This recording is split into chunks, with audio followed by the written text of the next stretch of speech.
Hey folks, welcome back to the channel. Today we're going to talk about what it takes to get a mortgage if you're self-employed. Stick around. I'm going to share how a lender breaks this all down.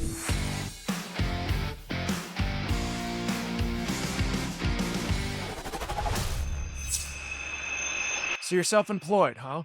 You're your own boss, setting your own hours, making money on your own terms, living the dream. Till you try to get a mortgage. Yes, getting a mortgage when you're self-employed is kind of like trying to prove to your parents that YouTube is a real job. It takes effort. It does work. What do you mean you need 2 years of tax returns? My business is doing great. Just check my bank account. I only wish it was that easy. But don't worry, I've got your back. Let's dive in. Let's start with the basics. If you're self-employed, lenders want to see stability. They don't just look at your latest paycheck because, well, you don't have one. Instead, they check your income over the last 2 years using your tax returns. Lenders love tax returns, and if you're self-employed, they usually want to see at least 2 years to prove your income. If you've been in business for 5 years or more, you might be able to get away with 1 year. I love that. But here's where it gets tricky, because self-employed people love to write everything off to lower their taxes. And then when you go for a mortgage, the lender's like, So according to this, you made $12.56 last year. and the response is usually, Yeah, but that's after deductions. this is arguably the biggest roadblock for most self-employed borrowers. Don't be discouraged. You're doing the right thing by your business. You've got a great accountant, and the tax code is set up to favor small businesses. Cheer up. But this is the catch-22 when you're trying to get a mortgage. I know, it doesn't help. Unfortunately, being self-employed can take a little bit of tax planning, or there might be another loophole if you're trying to get something now. But let's digress very briefly on some mistakes self-employed borrowers make, transition into what will help you, and then talk about another secret weapon for the self-employed borrower. Here are the biggest mistakes self-employed borrowers make that can tank their mortgage application. Number 1, writing off too much income. Remember, the less taxable income you show, the lower the amount you can actually qualify for. Number 2, inconsistent income. If 1 year you make 100K and the next year you make 30K, lenders are going to be worried about stability. Declining income has to be explained away, so be prepared for that. If you had a down year, it can absolutely derail your file. Number 3, mixing business and personal finances. Keep your business income and personal expenses separate. Lenders want clean books. Number 4, low bank balances. Even if your tax returns are solid, lenders might check your bank statements to see if you actually have money flowing in.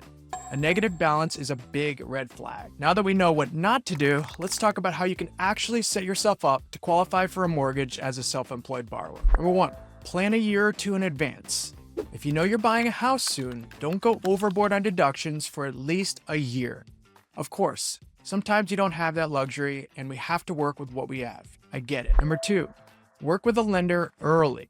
A good lender can analyze your financials and tell you what you need to fix before you start getting emotionally involved in the house hunt. Number 3, keep businesses and personal accounts separate. I already mentioned this. This makes it easier to show clean income. And number 4, build your reserves. Having a good amount of cash in the bank can give lenders more confidence in your ability to repay. So remember that loophole I told you about? Here it is. Enter bank statement loans. Here's the scenario.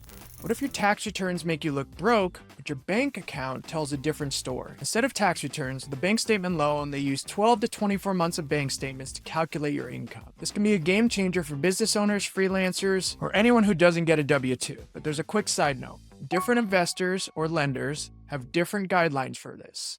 There are a number of varying calculations, but typically they'll take a percentage of your monthly income as reported on your bank statements and don't focus on what your tax returns are showing as income made. Sounds great, right? Well, here's the catch. It's definitely a pay-to-play game.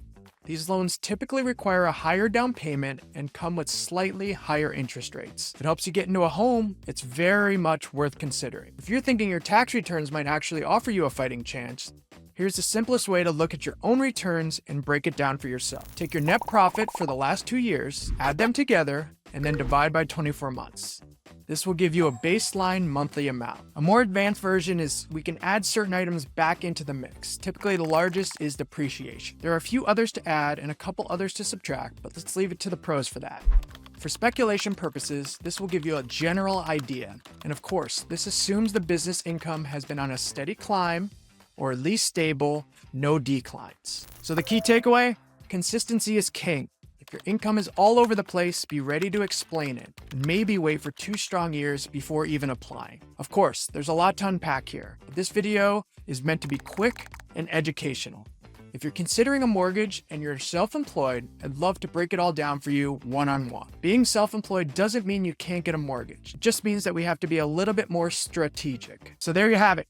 If you're self-employed and want to get approved for a mortgage, preparation is key. Don't let lenders tell you no just because you don't have a traditional W-2. With the right strategy, you can buy that dream home just like anybody else. Now go forth and conquer the mortgage world, my entrepreneur friends. And if this helped, do me a favor, smash that like button, subscribe for more tips, and drop a comment below if you have any questions. Thank you so much for watching, and I look forward to seeing you on the next video.